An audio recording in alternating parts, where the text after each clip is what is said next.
Good afternoon, it's 2:15, now time for the news, brought to you by Caribbean Quality Meats and Crick's Funeral Home.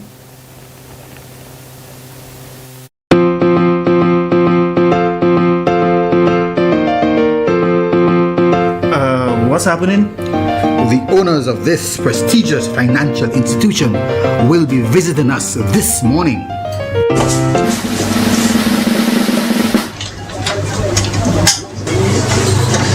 Hi, good morning.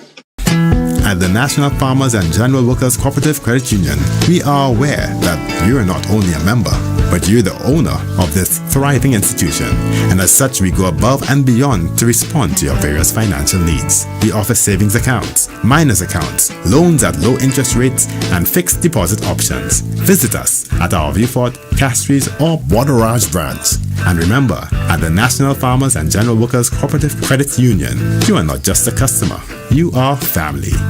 You are our future.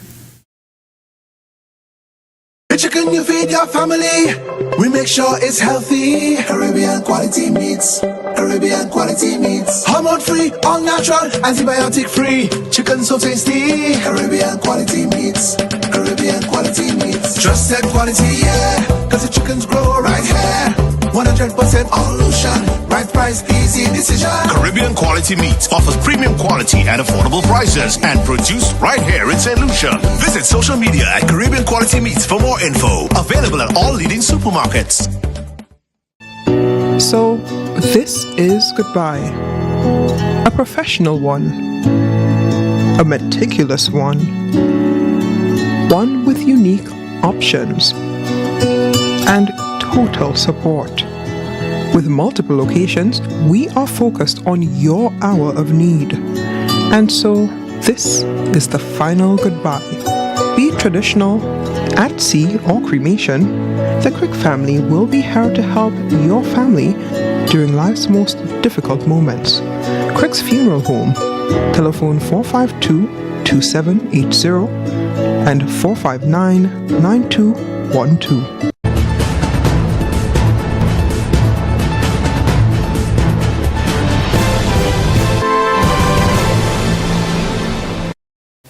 Hello and thanks for joining us for the GVD Top of the Hour News for Wednesday, February 28th. Making news this hour, opposition legislators in the upper chamber of the House of Assembly have objected to government's efforts to silence them.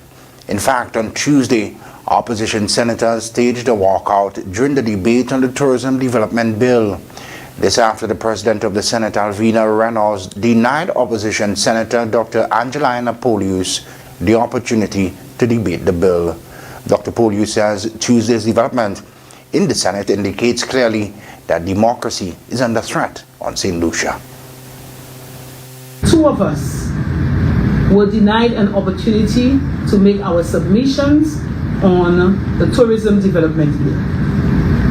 At the time, the leader of opposition business had concluded his submission, and we were just waiting to see if there was anyone else who wanted to speak before we proceeded to turn on our lights. The President of the Senate looked in our direction and realized that the light was not on, so she proceeded to look on the other side. And while she was doing that, I turned on my light.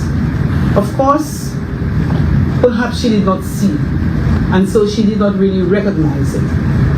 However, the leader of government business, who was not on his feet at the time, realized that my light was on. And I did indicate to him that I wanted to speak. But rather than using his discretion to allow me to speak, and bearing in mind that Senator Charles had to speak after me, he didn't acknowledge. We strongly believe that the senators on the other side are not receptive to constructive debate. They're not. And we've said it time and again that as an opposition, we are duty bound to scrutinize the policies presented by the government. It is our duty to inform St. Lucians of the other argument, the other side of the argument. And so I believe that these senators need to be a little bit more sensitive to the issues at hand, and rather than playing politics all the time in the House, be a little bit more sensitive to the needs of St. Lucians and allow the debates to be constructive. Now, during Tuesday's Senate sitting, only the leader of government business, Senator Gideon Ferdinand, who presented the legislation, spoke on it. Opposition Senator Nancy Charles argues the citizens of St. Lucia were not given the best opportunity to understand the implications. But what has transpired over the last couple of months in the Senate is that the government senators do not come to the Senate with any presentation to at least defend whether it is a motion or a bill that is being presented by the government. They do not come to articulate to the St. Lucian public as to why that particular bill or motion is in their best interest, why the government is implementing such policy. All they do is they play a cat and mouse game. So what they do, they come to the Senate and they would, obviously the leader of government business will be the first person to present. In most instances, right after his presentation, the leader of opposition business would now present, which is Senator Fedi. And after that, you would expect that at least one member of the government side would stand up to support the motion or the bill being presented by Senator Gideon Ferdinand. But they don't. They sit and they watch and they wait for us to present. And if perhaps we do not turn our mics on in time, two things happen. They quickly close the debate and to prevent us from speaking. And if we do speak, then they would now stand and respond or rebut to what we have presented. It is our job as the opposition to go in there, to review the legislation and to be very objective. When it is a good piece of legislation, as was the case this morning, there was a motion to do a VAT exemption, for example, for the National Football Association Inc. We supported it, all three of us, we supported it because it's a good piece of legislation. But when there's certain legislation that we have queries and that we have concerns, obviously we have a responsibility to the public of St. Lucia to stand up and to share what our concerns are, to make recommendations to the government to say, hey, these are our concerns, we recommend that you change this or you input that in there, etc. That does not happen with the government side. They would now rebut and go through all the political reasons about when you were there, your government, Alan Chasley, this, that, and the other, and not looking at the legislation per se and speaking to the legislation. I think that is very unfortunate. I think that the people of St. Lucia deserves better, and I think in future we are calling on especially the leader of government business.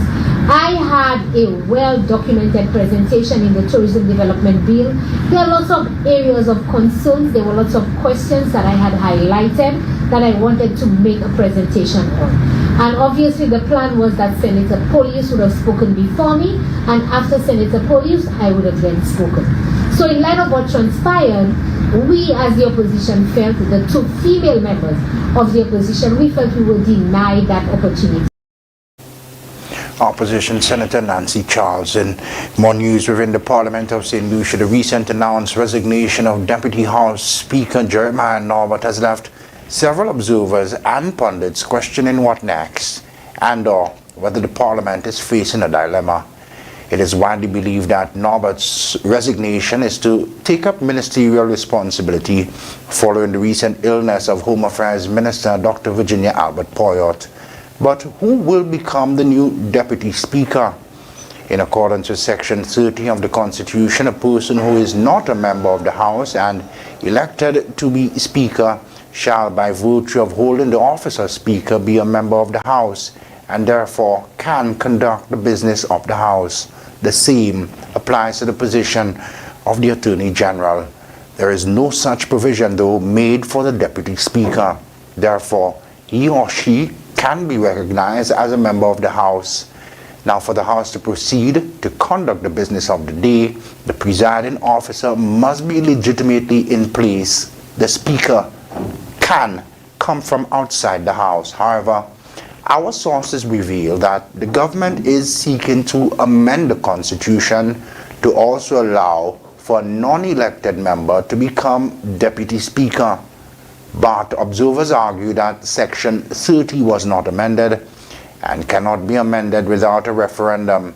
The main opposition, United Workers' Party, UWP, is expected to take the government to court on this development. In more news, the Bank of St. Lucia Limited has recognized the achievements of staff at its second annual Star Awards ceremony. The Star Awards program, short for Staff Total Appreciation, Reward and Recognition, was held in Rodney Bay last week. In attendance were the Board of Directors, senior management, award recipients, and specially invited guests.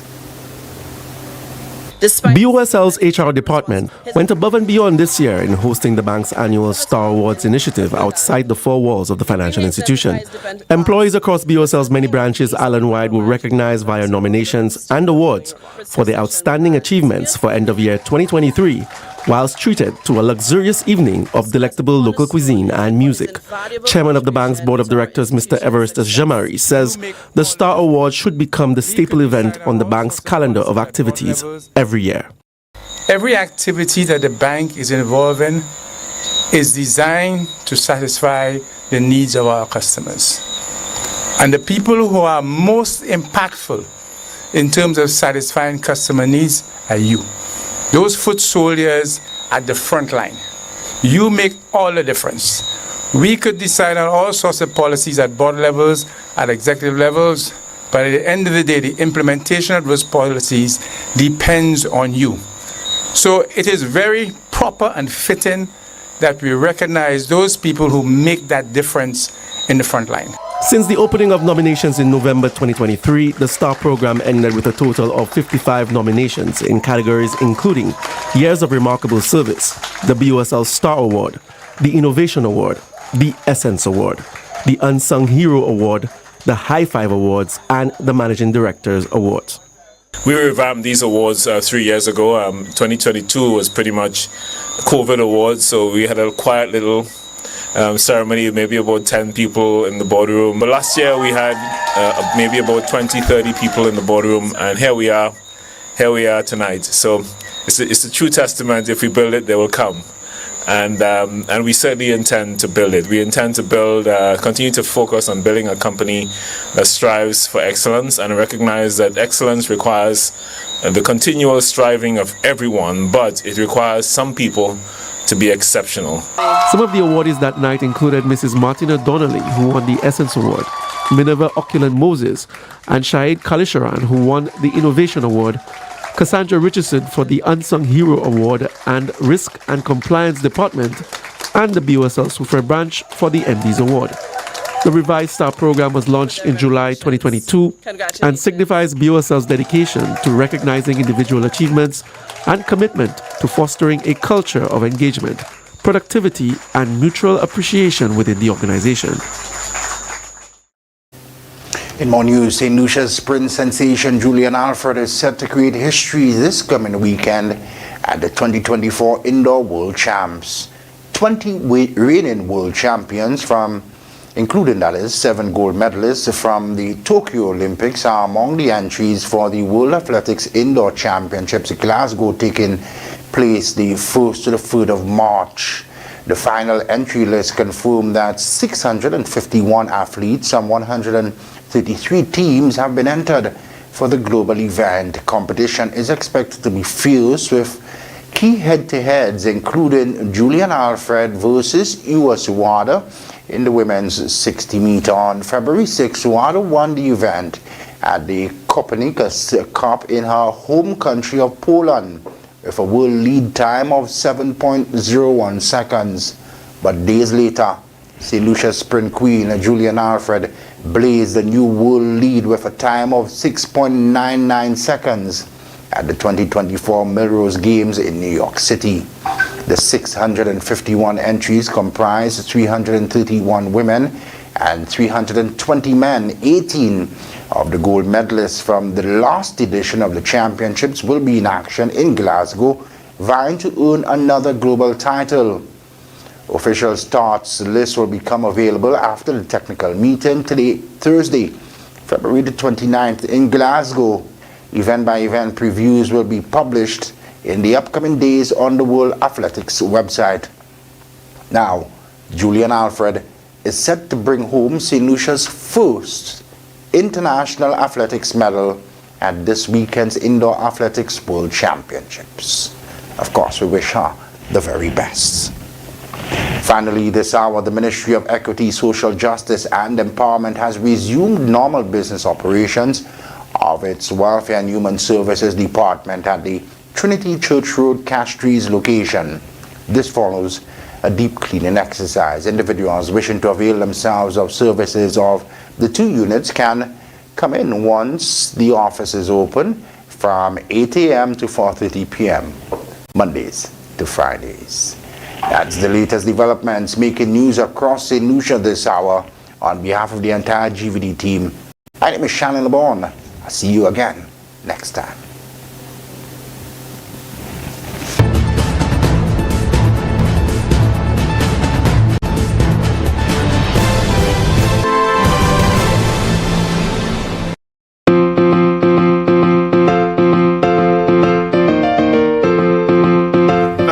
What's happening? The owners of this prestigious financial institution will be visiting us this morning.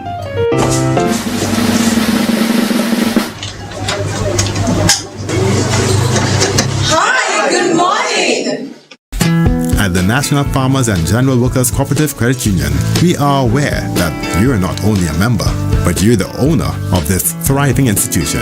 And as such, we go above and beyond to respond to your various financial needs. We offer savings accounts, minors accounts, loans at low interest rates, and fixed deposit options. Visit us at our Viewfort, Castries, or Borderage branch. And remember, at the National Farmers and General Workers Cooperative Credit Union, you are not just a customer, you are family.